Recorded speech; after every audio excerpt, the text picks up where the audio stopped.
Hi everyone, this is Dr. Tracy McCarthy, psychologist, attorney, and educator, and we're going to be discussing the New York Bar Association's mandate request regarding the current situation. We're going to look at that mandate request, and we're going to discuss very quickly why this request is likely in error.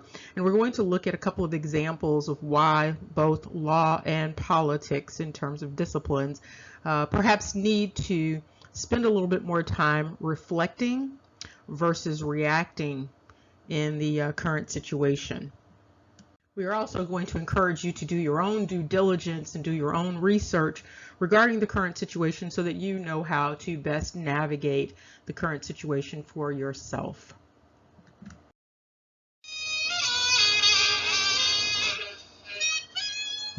Here you can see the New York State Bar Association called upon the state of New York to consider mandating a particular medical intervention or prevention related to public health recently, related to the current situation.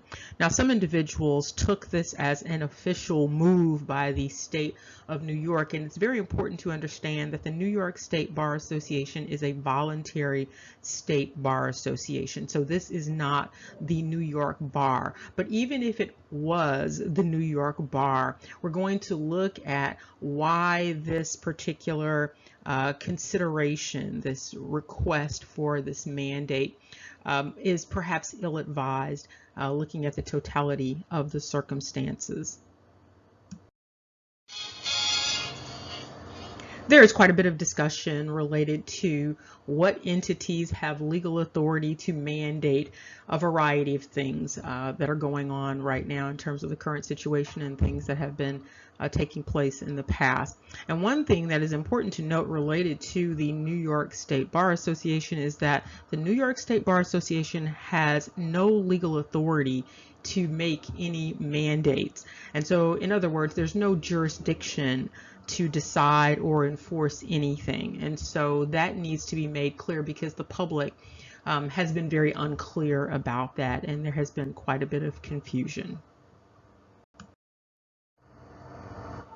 While there is a place for law in terms of the regulation of science, in this particular instance, you have a situation where the New York State Bar Association, as an entity, it lacks what is known as subject matter expertise.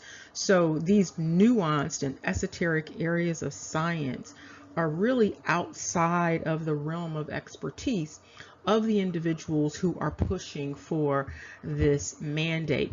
And we're going to look at a couple of examples that explain, that exemplify why it's important, again, for politics and law to step back for a second and do a little bit more reflection versus reacting.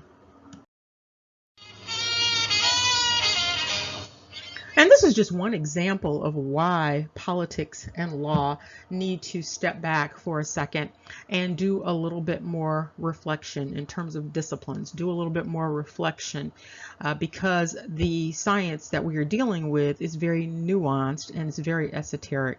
And so there are all sorts of dynamics going on that law and politics may not be prepared to even deal with or even to offer an opinion regarding. And so you have one example here where you see Australia scraps this vaccine because it produced HIV false positives.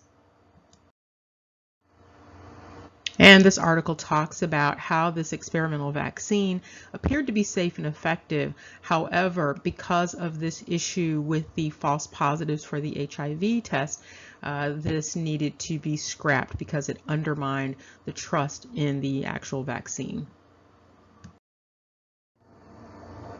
The Business Insider looked at the economics of the situation and indicated that when Australia decided to scrap this particular vaccine attempt, that it was scrapping a $750 million project. And the reason this was scrapped is because this particular vaccine candidate was wrongly giving positive HIV test results. And so there were false positives for the HIV test. Now, the reason they abandoned it is because they were saying that it was interfering with HIV screening, but there are some other issues that are at play. Now, the reason the vaccine trial was creating this false positive dynamic with the HIV testing is because the trial vaccine was using parts of a protein found in HIV, and that this protein was triggering an antibody response that was commonly seen during HIV testing. And because of this, there is a loss of 51 million doses, and there will be a compensation for that. The article also points out another issue related to this rushing. And so you not only have law and politics rushing in terms of reactions, but you also have this scientific process of rushing to condense a process into a very small amount of time when it normally takes years for that same process. And so again, since this is such an esoteric and nuanced area of science, and it really is outside of the subject matter expertise of the overwhelming majority of attorneys and politicians, this is something that requires stepping back for a moment and doing a bit of reflection before going headlong and asserting that certain mandates should be in place. And the article goes on to talk about the reason why this false positive appeared in the first place is because there were two fragments of a protein found in HIV used in the vaccine, and that this was a molecular clamp, so to speak, that was placed on the spikes that surround this particular virus and allow it to enter healthy cells. And so this created a dynamic where there was a false positive for another test. And Live Science goes on to talk about the use of the small fragments of the HIV protein in this particular vaccine, which was used to help stabilize the vaccine. And because of this, it caused some of the participants to develop antibodies to these fragments, and those antibodies showed up in the testing for HIV, creating this false positive result.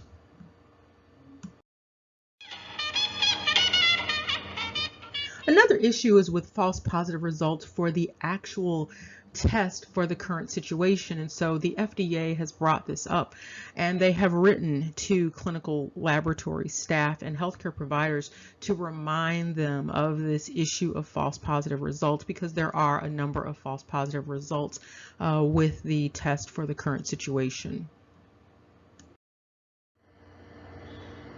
What the FDA brings up is that in normal situations, when you are making a diagnosis, whether you're making a diagnosis for a psychological condition, a psychiatric condition, or a regular medical condition, is that you actually have to use clinical observations and also patient history in order to understand test results.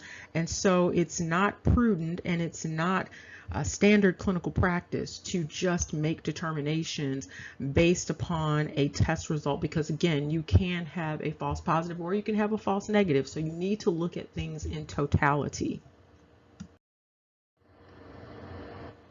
And here the FDA points out how prevalent it is to have false positives and why it's so important to be very, very careful, very cautious about understanding and interpreting these test results. Again, this also speaks to the need for law and politics to step back for a second and not be as reactionary and be a bit more reflective.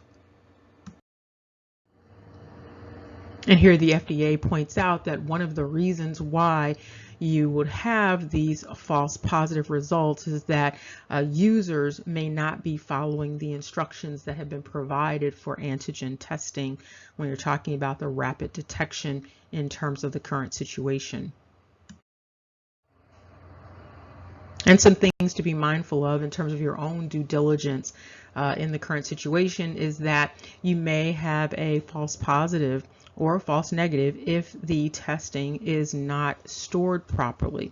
Also, if there is a reading of the test before or after a specified time. The FDA also cautions about being aware of processing multiple specimens from multiple patients at a time, that this also can increase the likelihood that you're going to have false positives.